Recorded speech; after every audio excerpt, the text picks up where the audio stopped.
Well, good evening, ladies and gentlemen. We'll get started in about a minute.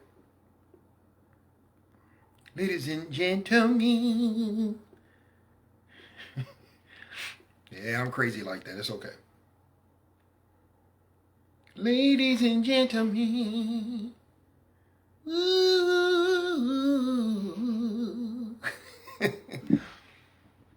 Ladies and gentlemen.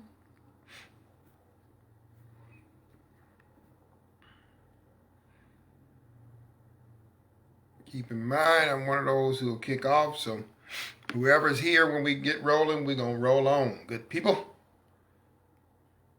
I don't wait. So a little less than a minute, we'll get started.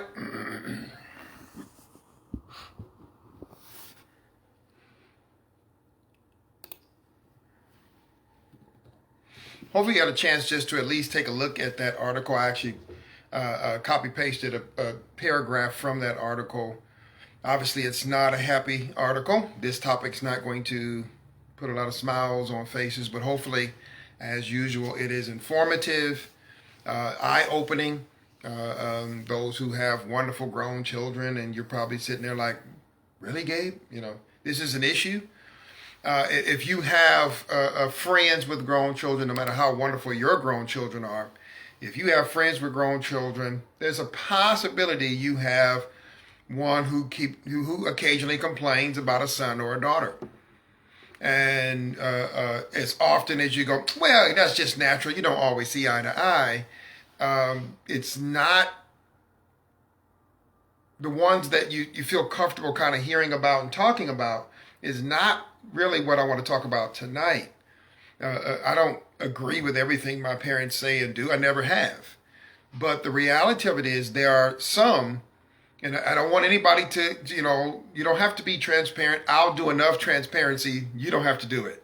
So if you'd like to talk to me afterwards, or, it'll be a little late, but you contact me and then we'll set up a time and chat. And it has happened on more than one occasion. I've actually talked to a few people after these broadcasts, which, ideally is what we want to do and help you flush some things out. But there are some, and don't tell anybody's business. Okay, I got to say that on these kind of things because these are pretty difficult, right? But I am familiar personally with those who have had very serious interactions with parents and grandparents. And when I say very serious, I mean extraordinarily disrespectful. Extremely disrespectful. Not deadly. I don't know of any deadly situations where children have killed their parents, or even vice versa for that matter. But obviously, there are some pretty sticky situations, and I'm trying to keep it as a little bit light if we can, that happen.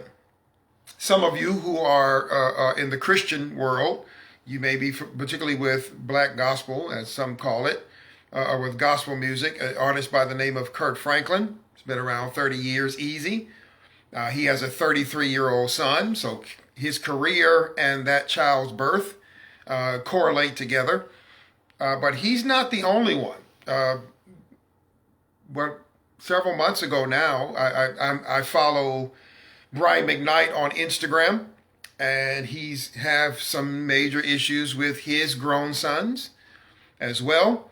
It ended up on Instagram. It exploded and ended up on Instagram, and he just kind of threw up his hands and said, "Look, I'm tired of this situation." A lot of times when let's just talk plain. Let's talk plain. When divorce or bad breakups happen, and I'm not finna bash anybody, so don't get excited. When bad breakups happen between the parents, if it's not handled with any level of maturity, and that article I believe does call some attention to that. When it's not handled with maturity, it can have lasting effects and that's probably a whole nother broadcast about how to part. If you're going to part, how to part, especially if you have little children or even grown children.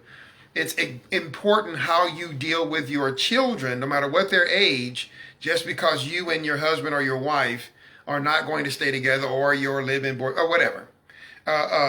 Who you had your children with, your baby's mama, your baby's daddy. So that obviously is a backdrop to these kind of situations. How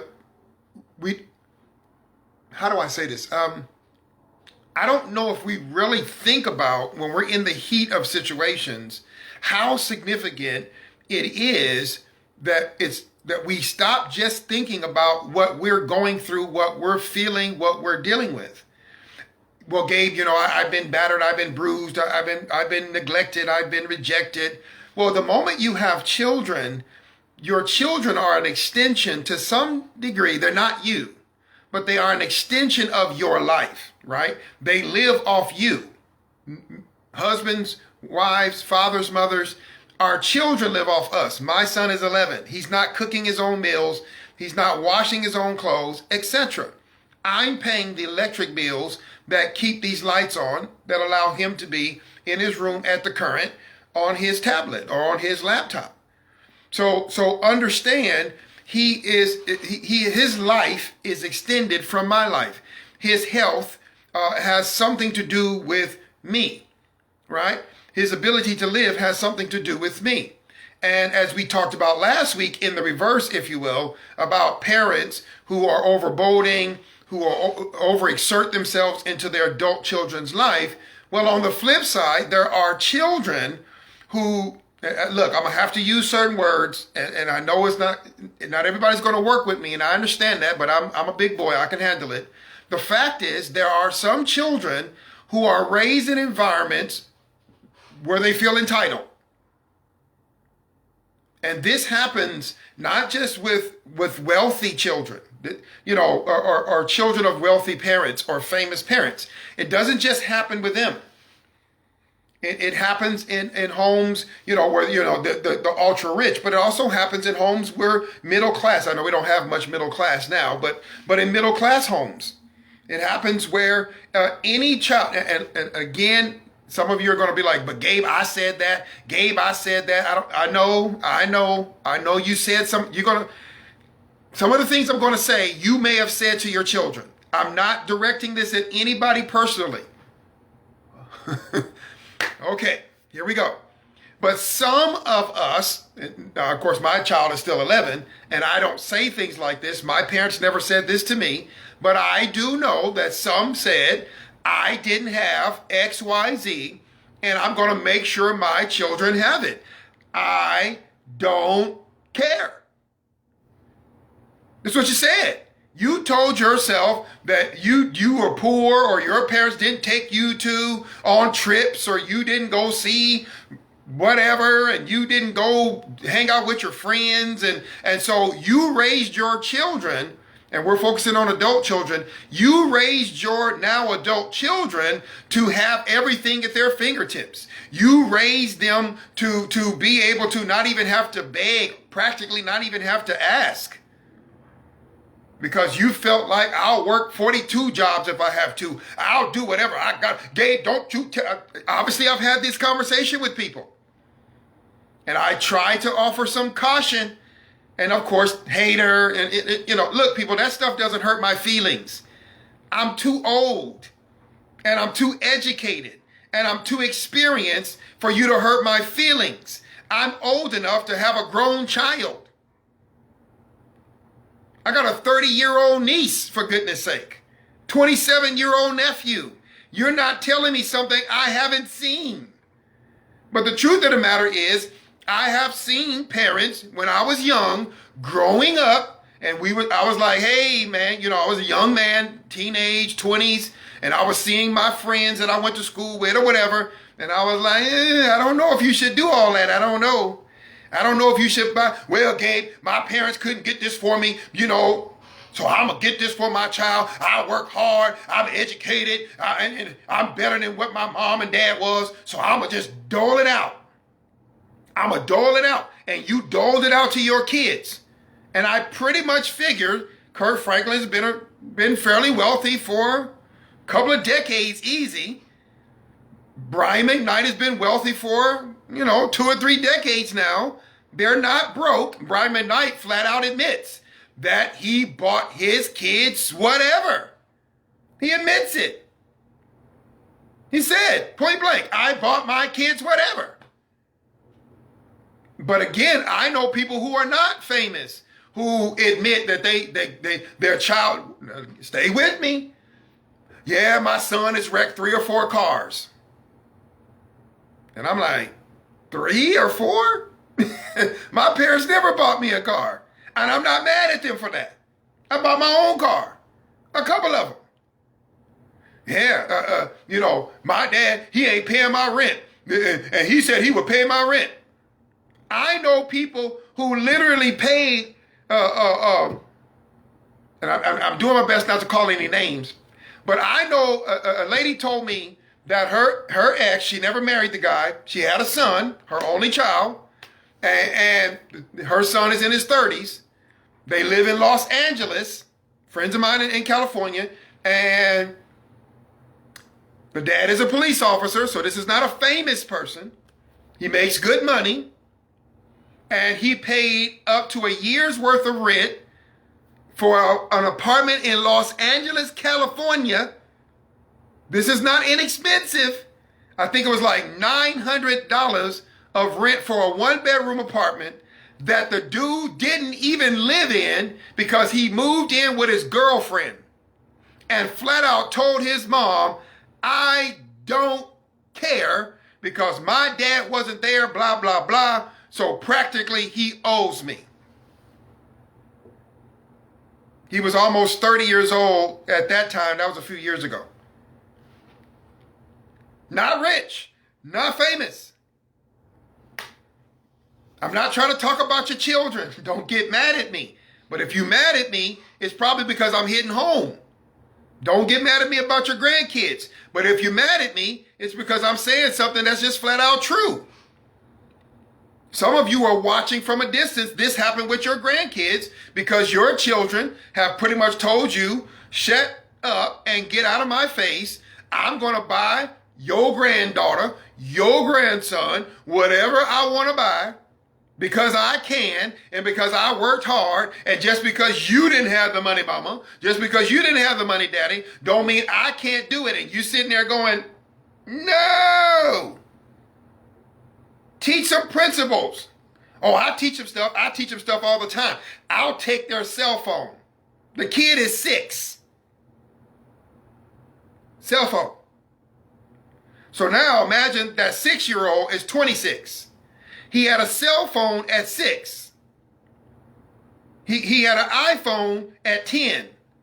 He had an email account and you even gave him a credit card because you wanted to teach him about money. So you gave him a credit card.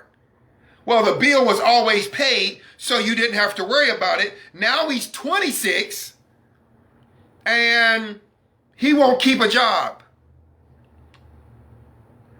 And he's living with you. And he's looking for that credit card again. And if you don't give him yours, here we go. He'll take yours. If you don't give him one, he'll take yours out of your purse, out of your wallet. You found jewelry missing. You found a TV missing because he felt like you had a TV in every room. So he just decided to take the TV. Mom, I'll get you back. What's your problem? His car break down, he take your car. He drive his car till ain't no gas in it. He drives your car. And then when he drive all the gas out that bad boy, he park it. Somebody give him some money he begged up on to put gas in his car. And then he makes you feel bad because you going off on him about your car being on E. And in no uncertain terms, he lets you know the only reason why your car is on E is because, well, you didn't give him the money. He told you. He told you. She told you. It ain't just boys. It ain't just young men. It's young women. Same thing. And you want to know how serious this, I'm going to have to get serious with this. Stay with me. You know how serious this stuff gets? Mom, I'll cut myself again. I'll cut myself again. I'll cut myself. I'll go run around with that young man that you told me you don't like. If you don't do this, that, and the other, I'll go out and have another baby. I'll get another girl pregnant. I'm suffering with depression. Okay, they might have depression. They might have depression, but the fact is they're using depression as a weapon against you. So now you stuck. They almost 35 years old, 40 years old, 50 years old.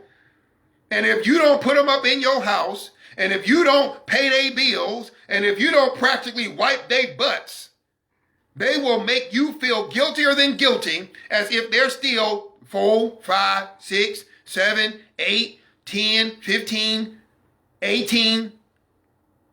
And here's the thing, they were doing it when they were little, but it was cute. And if they got out of hand, you just smack them and send them on their way. You send them to their room. You threaten to take their phone. But now I'm grown. You ain't taking nothing. You ain't taking nothing from me.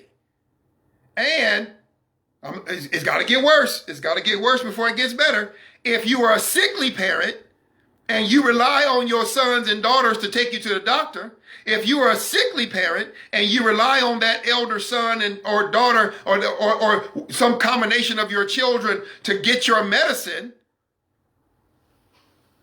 you sitting there in the dark because you say, son, I need you to be responsible. Oh, okay, mom. Okay, mom. Okay, I need you to go pay that light bill. He don't pay the light bill. He take your money and go buy some cigarettes. Well, mom, I didn't have no cigarettes. You know my nerves is bad. Son, we don't have no lights. Mom, I got it. And the lights get turned on and you don't even know with any confidence how that happened. Look, these are real situations. These are real heartbreaking situations, but they're real. They're absolutely, positively real. And unfortunately, this is happening with people, with kids, like I said, 30, 40, 50. These are not kids. These are people old enough to have grandchildren in some cases. And they're looking at their aged mother and father. They're looking at their 70, 80, 90-year-old parents. They've even trained their children and grandchildren to treat Big Mama the same way. And she's disrespected and he's disrespected by everybody. By everybody. So you understand, this is a real situation. And like the article says, that even murder.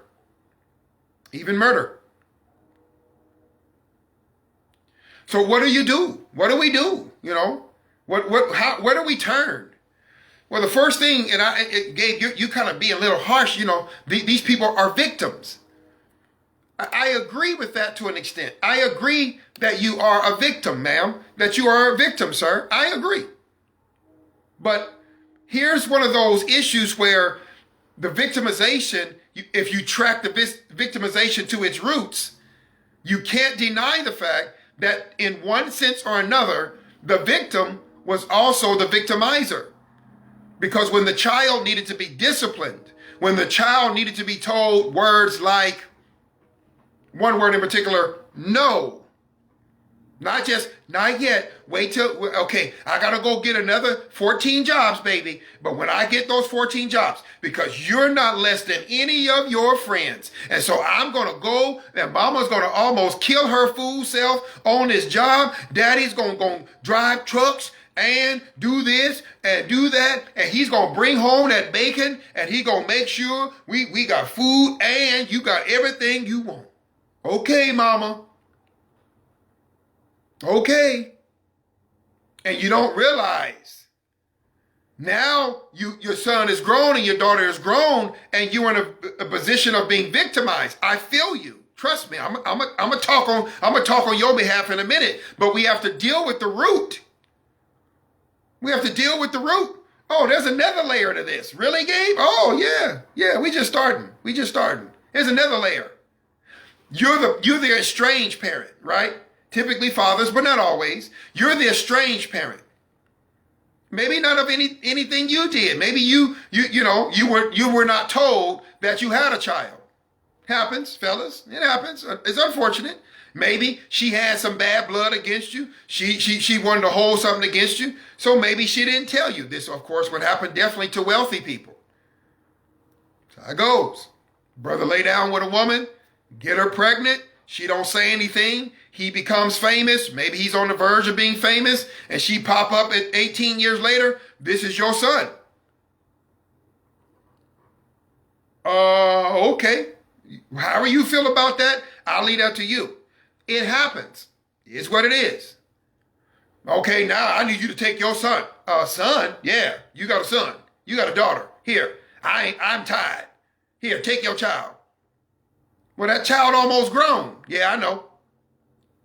I've been dealing with it 16, 17, 18 years, and they want to go to college, and they want to do this. And now that child has got resentment issues. They've got abandonment issues because the one who was raising them just said, I'm tired of you, get out. If they were actually misbehaving, that means they're bringing the misbehavior to the estranged parent who may not even know them, who's now got to figure out. Now, here's where it gets really interesting. That parent's got to figure out, husband or wife or father or mother, they've got to figure out how they're going to get to know this child they don't know, potentially, or they only know sparingly, a child that may have who's now grown almost or practically, and they're going to have to dole out money to a person they don't know because they're biologically linked together, and they can see the resentment in that child's eyes. And I'm saying child because I want to make sure we understand the distinguished relationship. The person is practically grown, may already be grown, and gets shipped off to daddy, typically, but gets shipped off to daddy or mama. You got to deal with this boy. I could have sent him to you when he was 10 and he was still malleable, but no, I waited on purpose till he's 14. And you can barely do anything with him. He's being kicked out of school, and matter of fact, I begrudgingly sent him to you because I was trying to keep the child support coming in, or whatever. Or I didn't want to lose face. And if you read that article, it talks about the embarrassment. It essentially talks about some of these victimized parents are parents who are victimized because they have a mindset of what are people going to say, basically. Sum it up. If I tell somebody my son has been beaten on me, if I tell somebody that my daughter has been stealing from me, people are going to say, that's your fault. So I can't tell anybody. So then it just gets progressively worse and worse and worse because I'm too embarrassed. So let's deal with that issue and that mindset. Now, I'm not a clinical psychologist, so let me talk the way I want to talk on my page. The fact is, when you are a parent, I don't care if your child is little, like mine, or grown, embarrassment is not a luxury for good parenting. It's not a luxury for good grandparenting. If you are living in some world back in the 40s and 50s where you're worried about what Sally Mae Sue down the street's going to say because you popped that boy upside his head, you are not going to be a good, effective parent or grandparent for that matter because you are trying to parent from a place of what everybody in society is going to say about the job you have to do in your house. Well, Gabe, the child is grown. I thought that's what this is about. Absolutely. Well, think about it. If you established in that child's life when he or she was little that you are too embarrassed to handle the business, what do you think you're going to do when they're 20, when they're 30, when they're 40, when they're 50? What do you think you're going to do? You're not going to put your foot down, or you'll promise to do it, or you'll say you'll have to do it. You'll cry at night because you know you need to do it. Everybody will advise you to do it, but you never did it. You didn't do it when they were 3 and they threw a temper tantrum and bust their head up against the wall. You didn't do it when they were 10 and they stole your credit card to show off to their friends and they cussed you out at 15. You didn't do it at 18 when they took your car to go joyriding. So how are you going to do it at 28,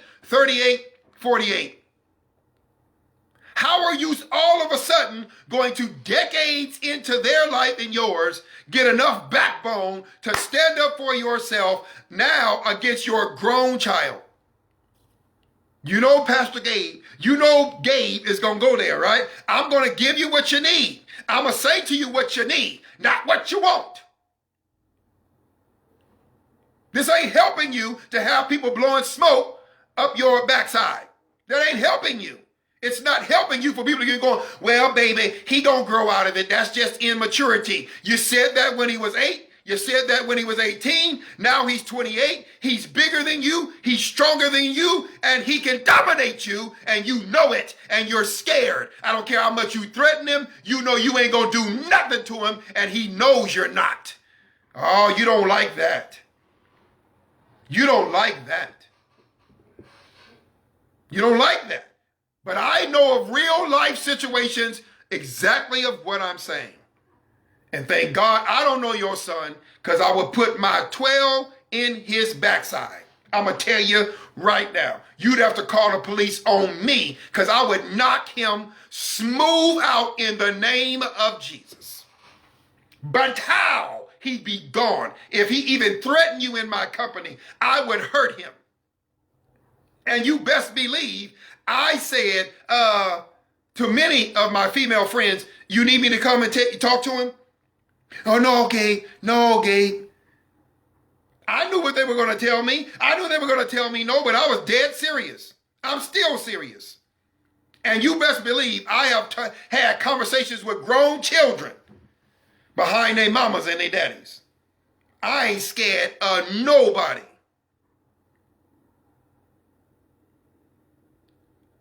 I'm fully prepared to help you deal with that knucklehead. See, the reality of it is, this is a real life situation, and we still trying to handle it in the way that says, on one hand, I'm the parent, but on the other hand, I don't know what to do. Okay, well, you bragging about being the parent as not just the position of the parent, but that you're in a position as the parent to do something about it. But then 5 minutes later, you're conceding that you don't know what to do because you never did. And yet, the moment somebody like me comes along and tries to give some friendly advice, you cuss us out. As tough as you are with us is as tough as you need to be with them. Oh, brother, salt and pepper all day. All day. Because I was raised where you're not disrespectful to your parents. That's how I was raised. My brother got loose with my mother, had some mouthing off to do. My mother did exactly what you're supposed to do. She told my dad, so we took a little walk to the park. We took a little walk to the park. I thought we was going to play. I'm 11, he's 13. We going to the park with dad. This is new. We ain't never done this. This is exciting. Let's go have a little fun with Pops at the park. No, we didn't go to have no fun with Pops at the park. We went to have a conversation. And thank God that's all it was. Because you know what he told a 13 and 11-year-old? I will kick you out. Huh? What? Huh? Run it by me again? You will do what? Now, by this point, I'm looking at my brother like, why are we not on the swing? Why are we not on the carousel? Why are you not pushing me? I don't understand. Why are we not? Yay! Woo! Dad was serious. And we were sitting there on the bench like, please don't kill us, oh Lord Jesus. So understand, I'm not saying that you don't have moments where you got to talk in a manner that is clear and concise. Now, my father, one of my friends said, I got my threats in early. She's a little thing. Her boy was bigger than her. Now, he wasn't bigger than me, but he was bigger than her. And she said, Gabe, you got to get your threats in early, especially when you little like I am. I said, I hear you. That young man was a black belt in karate. If I remember correctly, that's how high up he went in karate. But he was certainly respectful and mindful of his mama. And she said, oh, Gabe, when he got grown, listen to me now, he got beside himself, and I had to remind him. She said, I wasn't trying to kill him, but I was trying to help him out a little bit. She was trying to help him out. And I told her, I'm scared of you too. That's all I'm saying. I'm scared of you. The reality of it is, and this ain't no black thing, white thing, Brian McKnight and Kurt Franklin are African Americans. and they struggling with their sons. They not only black, but they black men. So what do you want me to say? I'm not talking about a particular ethnicity or gender, because those are two fathers. Those two fathers. And I know people in other nationalities who have some similar issues or have had some similar issues. Look, this ain't no United States issue. Now, of course, in the United States, you have all of these kind of protections and you have all of this kind of thing. Now, Kirk Franklin and Brian McKnight's sons are 20s, 30s. They're significantly old enough to be able to handle their life. So the question then, of course, Gabe, is what do you do? What do you do? Now, my son is 11. However, I have been a stepfather to 5 now all grown children, the youngest of which is 19, the oldest of which, stay with me for a second, is 36. 36. So from 36 down to 19, nearly 20 years between the oldest stepchild I've had down to the youngest stepchild I've had, who currently 19 years old. 3 girls, 2 boys. Now, I'm a step parent, so this won't hit you the same way it would if it's your biological, but I could give you some insight on how to deal with a teenager into adulthood, because I've done it. The first thing you have to recognize, you're not going to win. It's not a win-win situation most of the time. If you're trying to negotiate, oh, I love this, let me lay this down, let me get all comfortable. If you're going to try to come out of this smelling like a rose, you are already off to the wrong place, because it's already bad. This is a grown child trying to treat you like an equal. That's already bad. Any notion that you're going to come out of this smelling like a rose, but you didn't when they were kids, ain't going to work. So stop. Stop even praying that madness. What are you praying for? When the Bible was clear. The Bible was clear. That child needed to be disciplined. That's not what happened. You didn't discipline them when they were being a fool. You didn't let them know. Now you got to understand, biblically speaking, you got to understand something about the scriptures.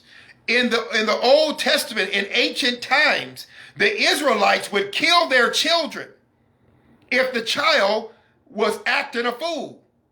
In other words, if you bring what they did back then till now, and you took your mama's credit card, they would take you out in the public square and kill you.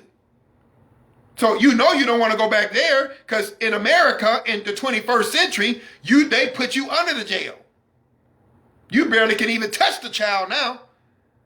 But understand, when you read the scriptures about sparing the rod was the rod of correction. And there wasn't no how many whelps do they got, and is it hard? What is the consistency of the apparatus you use to whoop the child? And is this politically correct? And is it child abuse? And I love all my modern day people. That's a form of child abuse. Oh, I'm glad I didn't live back there. But you have children who are murdering their parents now. See, you can talk all that you want, and I'm with you to an extent. Yes, you don't want to be abusing the child. Notice the caveat is when the child is being a fool. That means that child is living in a way that is dangerous to them. Oh, you don't get it. That child is dangerous. That child is a danger to themselves and others. And the Bible says, put your hands on that child. Why? Because if you don't stop them as a child, then we have to have a conversation like this. I don't care if you don't like it. It is what the Bible says. Well, you don't believe in the Bible?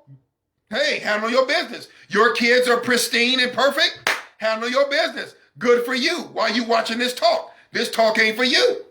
This talk ain't for you. I'm talking about those other people who live in the real world, and they grown children forget sometimes, and they get beside themselves and start cussing their mamas and daddies out. I'm talking to those who have their grown children staying with them for a good hot minute, and that child start forgetting that it ain't their rules, it ain't their house, and so you got to kick them out, even though you don't want to kick them out because you don't know where they're going to go. But if they disrespect your rules, you either going to keep that child in your house with his grown self or with her grown self disrespecting you, knowing they're going to get worse if you don't stop them, or you're going to put them out on the street and let some good street living teach them a lesson.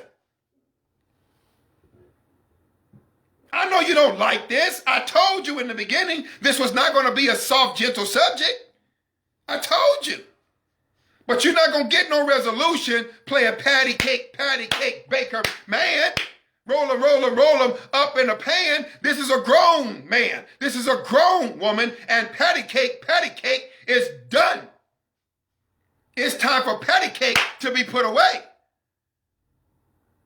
And just because they got jobs, don't give them permission to walk up in and around your house like they own everything, bringing their friends, sitting on your couch, drinking your juice, eating up your grocery. Because they give you $25 a month. So, mama, why can't I eat up all your grocery? Boy, are you crazy? I will knock you into another dimension. Now, look, I come from a different era. I'm 47. I was told about other dimensions. I was told about next week before I got there. I was told that I might end up in next week if I don't get it together. Now, is it strange that I so happen to have the maturity to be able to raise my son? And when he's with me by myself?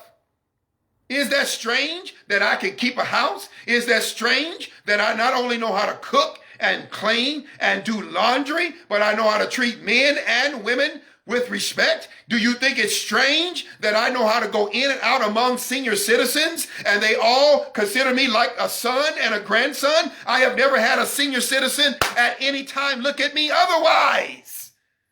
And that is a brag on my parents, because my parents were willing to knock me into another dimension. But you don't want that. You didn't want that.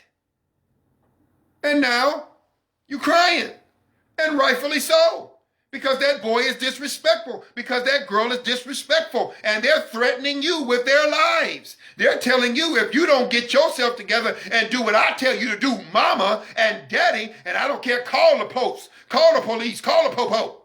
They ain't gonna do nothing to me, because they don't want to deal with me either. And you sitting there scared. Well, baby, I don't want you to go back to jail, baby. I don't want you to go back to jail. Mama feels so sad when you in jail. Yeah, I know. So where my dinner, lady? Y'all don't understand. I'm about to come unglued. It's the grace of God that's holding me together now. I'm ready to come up out my seat and just punch something. Son, stay away from me, son. So you got to understand. I'm struggling here because I be done went off. I'm nobody's joke. And when I occasionally, thank God it's not often, come across a young man or a young woman, and I'm saying young, but they might even be my age, and I could just see the disrespect, man. I could see it. Woo-wee! Woohoo! I ain't lying. It takes the joy of the Lord to give me the strength to not just walk up and bless them. And I don't mean like this. I mean like this. Pastor Gabe. Hey, I'm being Gabe right now. This Gabe. This Thursday. Now look, for those of you who don't believe in the Bible forecasts this. You might not believe in the Bible, but the Bible tells us this is going to come. Paul told Timothy, 2 Timothy chapter 3, verses 1 through 9, children will be disobedient to their parents. Now, you may not believe in the Bible, but guess what? It's happening in front of our eyes, and has been happening for a good while now. And every generation, there's another level of disrespect. And we want to go blame social media. Like kids who are now 50 didn't steal their mama's car. Who wasn't smoking at 10, 15 years old. I know people who would tell you, I've been smoking since I was 9. And they in their 30s and 40s. They've been smoking as long as I've been playing the drums. I started playing the drums officially at 9 years old. I've been playing for 38 years. They've been smoking that long. And know how to do it. I mean, you know, how to do it, all that. Blow rings and sailboats. Smoking. You know, the thing that has on the pack, Surgeon General, may cause cancer. Notice that's a bit of legislation that never got reversed. And they're sitting there telling me, I got kids in this neighborhood. I'm looking out my window and they literally standing there, teenagers, smoking. Smoking. Teenage girl and a teenage boy with little ones standing there watching them. Smoking. And what is the likelihood that those teenage girls and boys are going to be problem grown children for their parents? What's the likelihood that when those parents ain't out wilding out anymore, they've calmed down and they're at home and now they're a little too old to be out in the clubs and doing their thing, and now they got 20, 30-year-old children who are coming by and acting a fool. And they calling on Pastor so-and-so, Pastor Jenkins, can you come over and pray with my son? Can you offer some counsel? Pastor Jenkins, can you offer some counsel?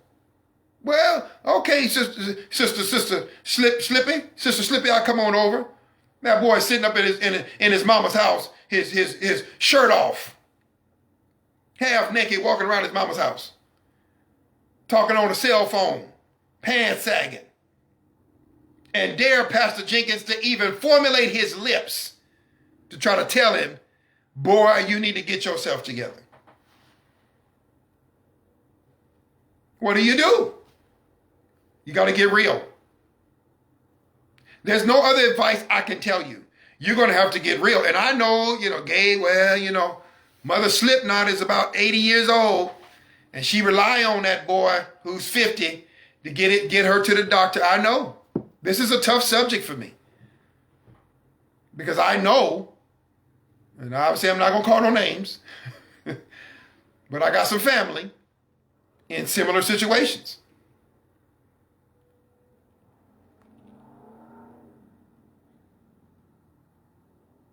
So, what do you do? What do you do? Well, after you get real about it, you got to do something, because that person may drive you to an early grave. You got grown kids, I don't care if they're 18. And they're not living right. They're not living in the manner that your rules require. And you may be, Gabe, I don't really live right too. Wait a minute, hold up. I know this ain't going to sound right for my Christian friends. Y'all cover your ears, okay? Cover your ears for a few minutes. Let me say something as clear as I can. You pay the bills. I don't care if you are drunk. I don't care if you are druggy. If you pay the bills in your house, if your name is on your lease and your landlord doesn't have a problem with your drinking and your drugging, hopefully it's, not illegal drugs, but if your landlord understands that you live the way you live, but you maintain your house, apartment, you keep your car and you don't have traffic through there that's disreputable, hey, look, you paying, you do how you do. While I might not agree, that's not what this is about tonight. But that grown son, that grown daughter who's looking at you talking about, well, you doing it, you do know at 18 and up, you no longer have even the right. Matter of fact, you ain't never had the right with me. But anyway,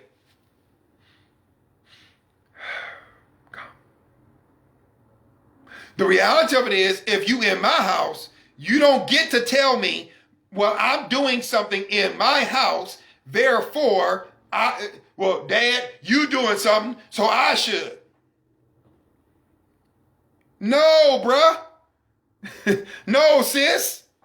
You grown, right? That's right. I'm grown. Well, let's be grown. Let's handle grown people business. But Gabe, what if they end up on the streets? Do you hear yourself? Look. Do you hear yourself? What if they end up on the streets? Have you ever stopped to ask yourself why you even say that?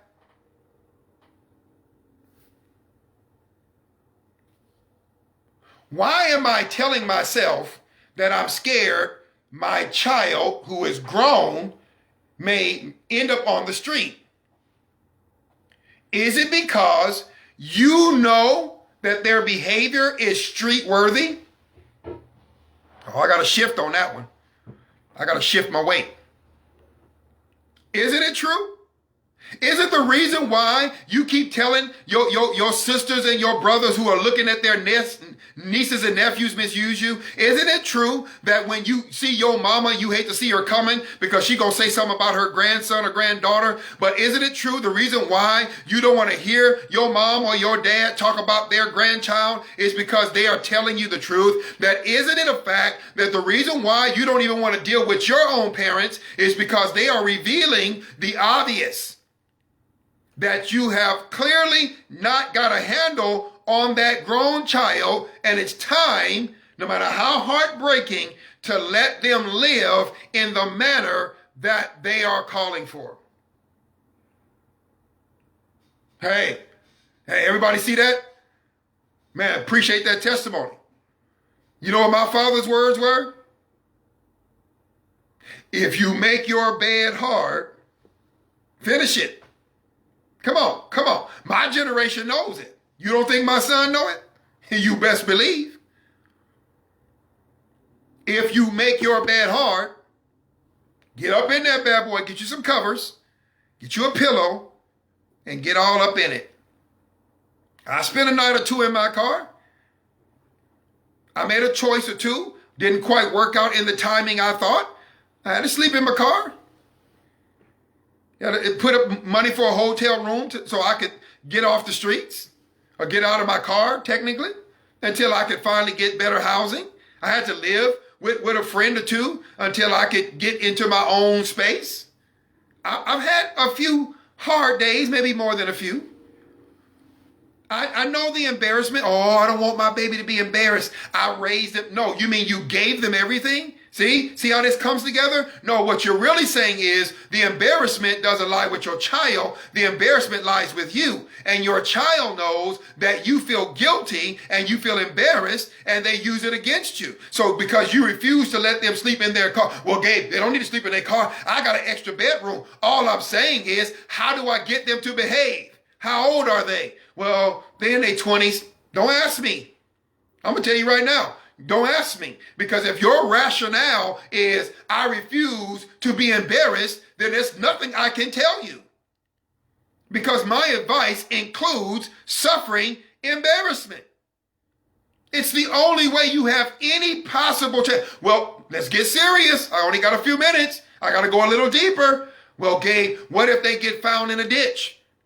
Well, Gabe, the streets are hard. How are they acting? You're saying the streets are hard like the streets are supposed to be soft. Well, the streets are hard because we drive our cars. Well, Gabe, you know what I mean. I know exactly what you mean. You mean there are people who are out there living, as it were, on the streets, unquote, and you don't like the fact that your child, no matter how aristocratically and elitistly that you raise them, want to go down to the streets. They want to go down to the slums. They want to go down to Skid Row. They want to go down and drink. They want to go down and shoot up. They want to go down and sleep with everybody that moves. They want to go down there. I don't care if they were a 4.0 student. I don't care if they were the valedictorian and salutatorian. I don't care if they were in the best fraternities that money could buy. I don't care if they were in the best sororities that money could buy. I don't care if they had more friends than they could imagine. The reality of it is they are desperately trying to live in the ghetto, and you are desperately trying to keep them out of the ghetto, even though their mentality is ghetto. Their mentality is criminal. That's even worse. And you got a criminal in your house, and not only a criminal by record, but a criminal by mentality. You can't even sleep at night. You got one eye open.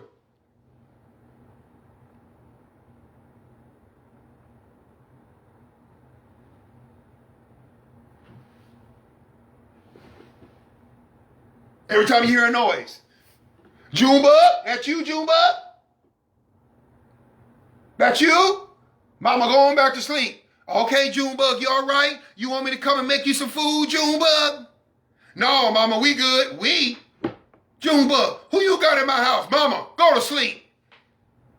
Woo, I bet hold myself. Because I'm going to find Junebug. I'm going to find a Junebug and hit him in his head. I'm going to find a Junebug. And let me be fair. A Bubba, a Junebug, a Sally Mae, I don't care. Mama, we good?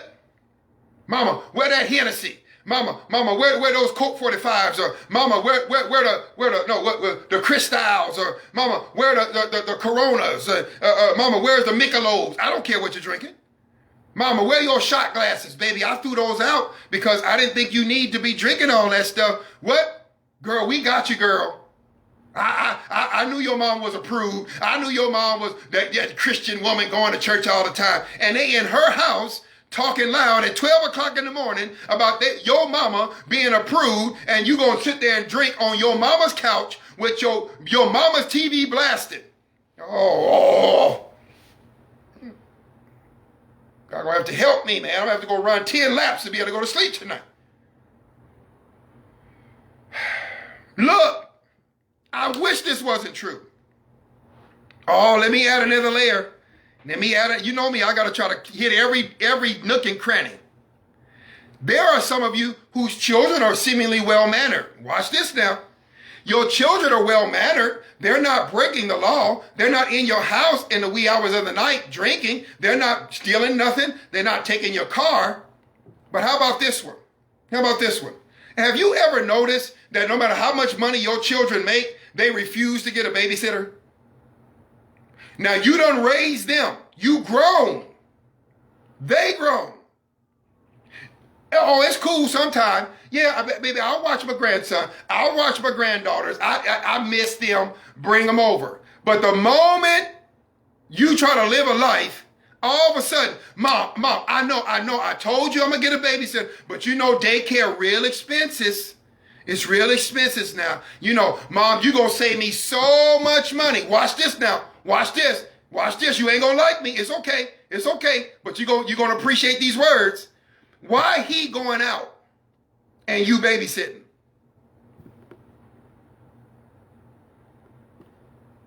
Why she going out, hanging out with the homegirls? Friend girls, that's the new words, friend girls. And you barely can get out your house. And when you go, you dragging grandkids all over the place. Oh, I know, nieces and nephews.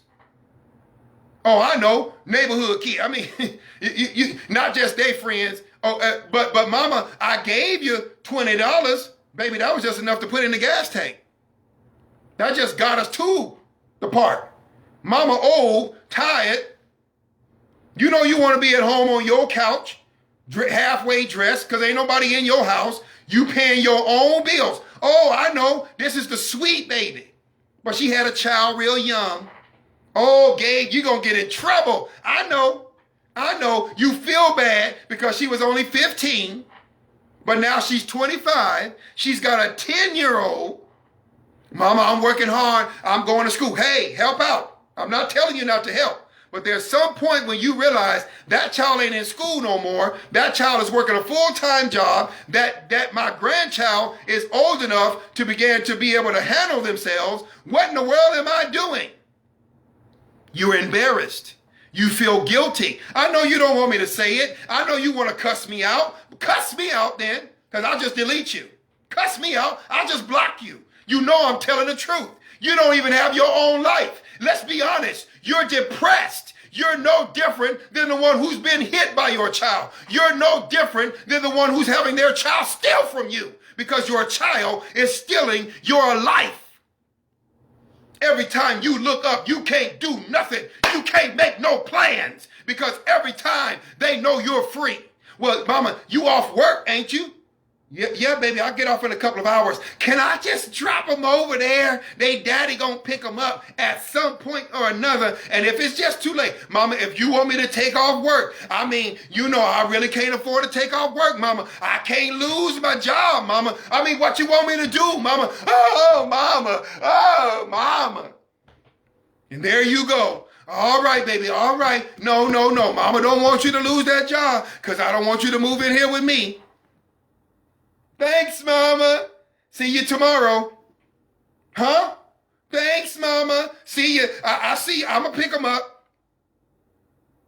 Okay, 9 o'clock. I thought she got off work. 10 o'clock. Oh, mama, I'm sorry. I'm just texting you. I know it's 11, but I had to work over. She only worked 20 minutes over. But anyway, I had to work over, and then I went on ahead and got a shower, and I was so tired. I laid down, but I said, my grandkids, my kids with their grandmama, with their papa, so they safe. They safe. If that happens once, cool. Twice, maybe. But this is 3 times, 4 times, 8 times, 10 times. And then they have the nerve to stop paying their bills. I mean, they fell on some hard luck because they went and bought that car that you told them not to buy, but they bought it anyway. And that $500 a month payment and that $200 car insurance payment caught up to them like you knew it was, and you told yourself walking around your house, talking to yourself, they ain't moving with me again. They're not moving with me again. They're not moving with me again. They're not moving with me again. And for the 8th time and for the 9th time, here they come with all their children and all their drama. And when they think they finally good, they wait about a good month. If they got some sense, they'll wait about a good month, make sure they just work really hard. They come home, they tuck their kids into bed. Oh, mama home. Oh, babies, we're not going to be at grandma's house too long. We're not going to be at grandpa's house too long. Okay, mama, I know y'all want your own rooms. Y'all tired of sharing. And, but about a month into it, she tiptoeing out. Mom, I've been stressed at work. I've been working all this overtime. Mama, is it okay that you know what, baby, you've been working overtime. But so has you. So have you. So have you, Grandpa. So have you, Grandma. You've been working overtime because you raising kids again. You raising kids. And they even talking to you. They talking to you about daddy. They calling you daddy. And you Grandpa. You think that's okay? That's okay? They calling you mama, and you got to keep correcting your own grandkids. No, I'm grandma. I'm grandmama. I'm G-mama, whatever the world y'all call yourselves. Why you got to keep correcting your own grandkids behind who their mother really is? Because your grandkids are smart enough to know what a real mom looks like. Them grandkids know what a real dad looks like, and you're the one taking them to the park. You're the one feeding them. You're the one clothing them. You're the one taking them shopping. You're the one showing up to the doctor's appointments. You're the one showing up to all that. I will not let anybody do that for my son. I better be sick and darn near dead for that to happen. I love that. I love that. That's not a waste of my time at all. If I get to take my son to his doctor's appointments, to his practices, I love that. Why? Because it only lasts so long. Have you ever been to a graduation party? Have you ever been to a quinceañera? I told you this ain't a race thing. Have you ever been to a celebration, a birthday party for your grandchild or for somebody's grandchild? And they ask the kid to give a speech, and your grandbabies or somebody's grandbaby get on the microphone and they spend more time talking about their grandparents than their parents, and you feel shamed because you know that what they're saying is true? Do you know that is a measure of abuse in that? Because it is misuse, actually. You're misusing, and these grown children are misusing their parents' love and affection for their grandkids. They're misusing it. I got a friend right now, no names. I got a friend right now in California. His stepdaughter just had a baby, 22 years of age. No, none of y'all know her, so I'm good. 22 years of age. And his wife, her mother, bless her heart, well, I want to do this. I want to do that. I want the grandbaby to be here with me. That same woman who is saying that, her daughter has cussed her out more than once. Let that soak in. The same daughter, she's trying to move into their home, 22 years old, chose to have a baby and not be married, Stay with me now. Not married, not in a hurry to get married, still spending time, let's be grown, still spending time with the father of the baby. So likelihood gonna have another one. 22, not married, don't have her own place, staying with her grandmother, thinking about moving in with him. I told you, another baby. Now that she had the baby just literally days ago, well, can she come stay here? But that same woman asking her husband of 20 years, can she come stay here? Guess what? That daughter that he's like, I don't think so, has cussed him and her out. Y'all don't think this is a real subject? I could do this all night. I ain't got the time. I'm actually finna be over time. I'm telling you, this is happening in the 21st century, 2021. I literally just had this conversation 3 days ago. My soon to be 41-year-old friend in California just had this conversation. And his 22-year-old stepdaughter. I had this conversation with many people. I've been through this. I'm telling you, my oldest stepson, if you will, 36 years old, he's in prison. He got a 50-year life sentence. He was already drinking, and I didn't know it, at 12 years old when I met his mother. Drinking. Had his first child of what I believe is 2 or 3 now, had his first child by 14 or 15. 50-year life sentence, he's in prison. Fully tatted, the whole 9. And I told you, this ain't a race thing. I'm not picking on black people. He's Hispanic. How did he treat his mother? With disdain. How did he treat me? Well, she married me. How do you think he treated me? With disdain. And when I said he can't come back in his house because his drinking problem was out of control, well, I can't have him living on the streets, Gabe. I can't have him living on the streets. So while I was gone, she moved him into the apartment. So I walk into a 2-bedroom apartment where we have a room and my youngest stepdaughter has a room. There ain't no more room in the inn. You get what I'm saying? She had him literally living in his little baby sister's room, who was, by the way, a teenager. Ladies, you know what I'm saying? She's a teenager. He's a grown man. I worked with it. I had a pastor friend, church is up the street. I said, you got to go to AA. Got to go to AA or you can't stay here. He went once. He went twice. Of course, he played the game because he had some nice food. He was hanging out with his mama. Come to find out, the apartment complex we lived in, he knew the people across the way. These were not reputable people. So what do you think he did? He hooked up with them. I made it abundantly clear. If I find any alcohol that's not purchased by, at that time, his mother, you got to go. I came in, his stuff was gone. I so happen to do the laundry. That's the kind of guy I am. I look in my laundry. I found a 5th of Black Daniels being consumed by, at that point, a 23-year-old young man who had started drinking when he was 12. He is 36, and he is a few years into a 50-year sentence for murder. His sister, his oldest sister, 4 kids, as far as I know to this day, not married. As much as I try to do, and I feel the helplessness I had back then. She ran away, ended up in a prostitution ring.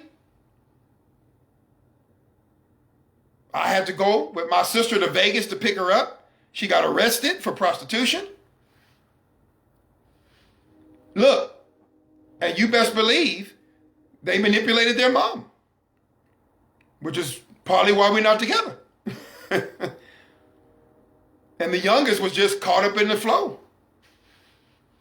Mom and I divorced. Her mom divorced me. Her youngest didn't graduate from high school. Ran away from home. So understand how serious this is. How serious this is. I've lived this. I've lived this. I've seen the hurt in parents' eyes when their children attack them. I see the helplessness. I told you I would talk about it before I got off here. I see the victimization in their eyes, in the grandparents' eyes who feel helpless to be able to help their grandchildren because their children are out of control. Their children are out there, though they got children themselves, are out there wilding out. And I wish I could say they were 18 and 19. No. Some of these are 25 and up. And 25, psychologically speaking, is kind of that age, if you understand the research. 25 is what it's 27 usually for men, but 25 years old for young ladies. That's supposedly if they follow a natural progression. That by 25, they've settled in, they've gotten their bachelor's degree, maybe a master's, and they're kind of settling in, relationally speaking. Nope.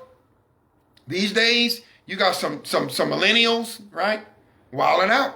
25, 30.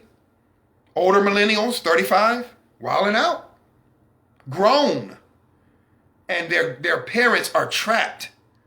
Their parents are trapped. They've literally victimized their parents, and their parents live in fear. Their parents live in fear. And some of these, I won't say anyway, but I met them in church. I won't say where. I've met some of them in church. I've counseled some of them. I've tried to offer words of uplift and encouragement. And please understand, well, Gabe, they got to pray. No, you're right. But please understand something about prayer. Just praying prayers are not going to get you anywhere. Just saying prayers out loud, that's not what the Bible teaches. For those of you who so happen to be Christian, I'm obviously not going to stand against prayer. I do a 30-minute prayer broadcast every Monday morning at 6 a.m.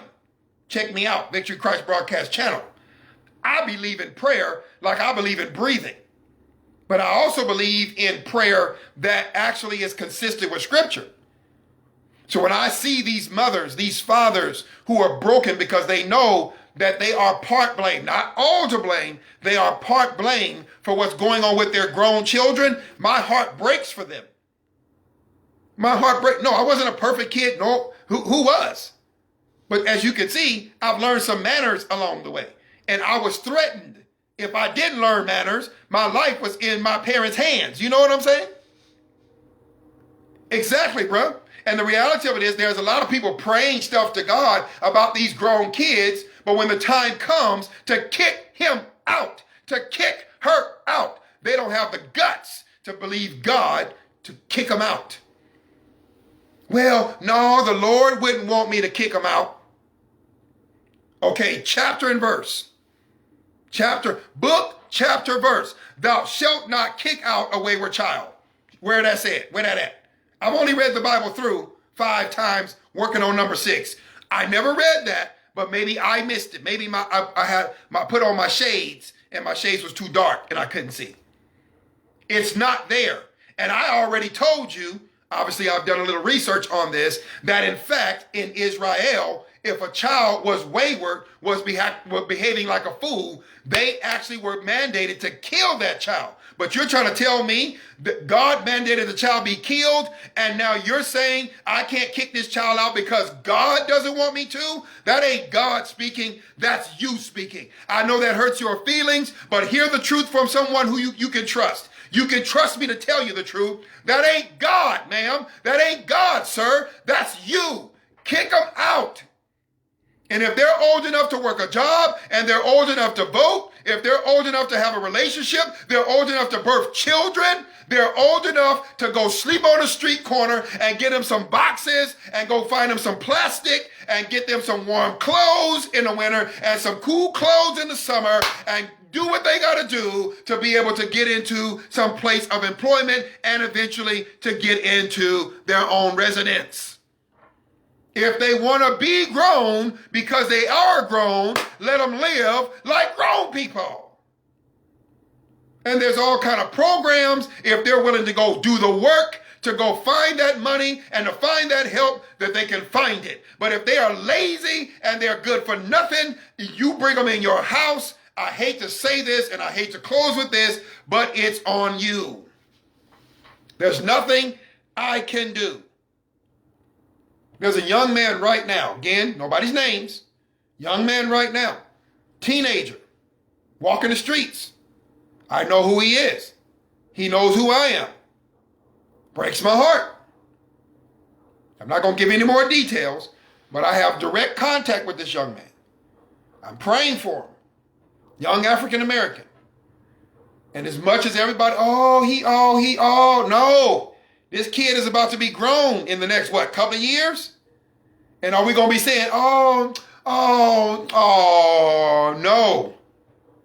We're going to be scared. We're going to be looking over our shoulder. Because, I'm not, but, there are going to be some who's scared. Some who've given to this kid. Who've given to him and not sat him down and spoke some sobering truth into his life. Not sat him down and sat him down with his guardian, let me just say it like that, and said, look, let's talk statistics. I fear for this young man because he's on the verge of being a statistic. And it drives me nuts. Drives me insane. Okay, why don't you do something? See, let me talk to y'all. Let me talk to you. Why don't you do something instead of complaining? First of all, I'm not complaining. If you're listening to me, you can hear that I'm extremely concerned. Second of all, let me help you understand something about the black community. We are a proud people, and that's not always a good thing, but it's a true thing. And you can hear my tone. You can hear how I'm carrying myself. I'm not really one of the mentor program types. I'm one of the direct mentor, take you under my wing, rip your head off when you act a fool types.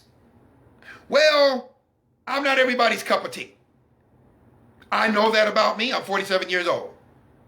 The reality of it is, I typically try to work through the proper channel of the guardian or parent, but I let them know up front, I'm not nice.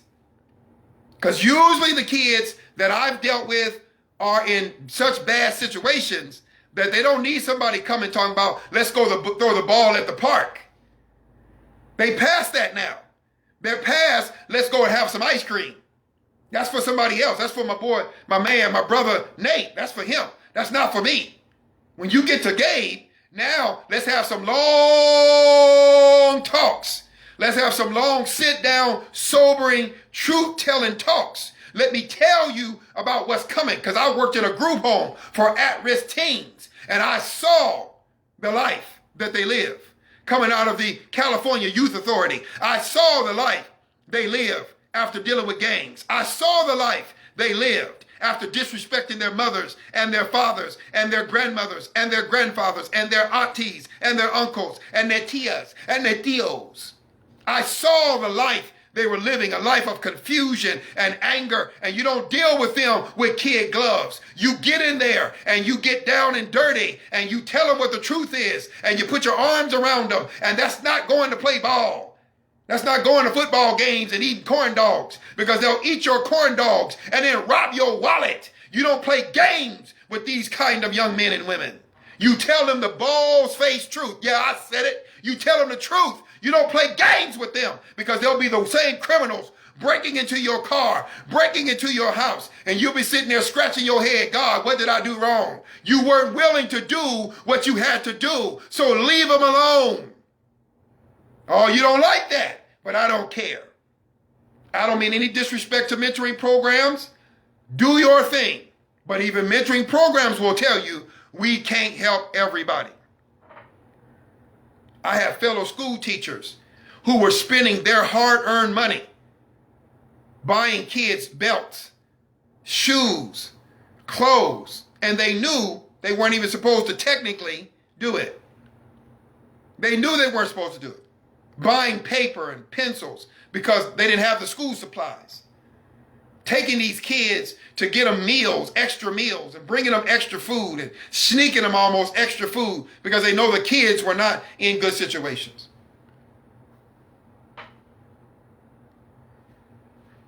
I love you guys. You know what these things are about, just to make you think. I know the points I made are not happy. They're not exciting. But I dare you share this on your page. I dare you share this. I dare you tag somebody in that might be a little hurt because you know they struggle with embarrassment. And if you know they just can't take that, share this video into their messenger and type a message that says, look, I love you. I know Junebug or Bubba or whoever, I know they're going through. I know you're struggling with your grandson. You're struggling with your granddaughter. You're struggling with your daughter. You're struggling with your son. I know you're struggling. I know you're tired. I know you're weary. And you just need somebody who cared enough to sit down for an hour and 15 minutes and offer some advice. Listen to this young man. You don't have to know who he is. Just trust me, he cares for you, and he's here for you. Listen, and look, listen to all the way through. And if you have some questions, contact me. I can get you connected with him. Contact him, and he can talk with you and offer you some. I don't care where you live. I don't care where you live. Even if you live in another country and you watching this, because I have people who live in other countries. I'll download WhatsApp so we can talk. That's how dead serious I am. I care about your grown sons and daughters, but I care just as much about you. I care if they're misusing you. I care if they're manipulating you. I care if they're taking your stuff and daring you to stand up to them. I care that you literally feel threatened. I care that you don't feel safe in your own home behind your own kids' behavior. I care. And maybe this is all I can do for most of us. I'll do this. If this is all I can do for you, then I hope this works. I hope this works. With that said, again, I love you. You're my people. You're my Facebook family, not just my friends. I wish you a great night. Until next week, we're back with another subject. Gabe signing off.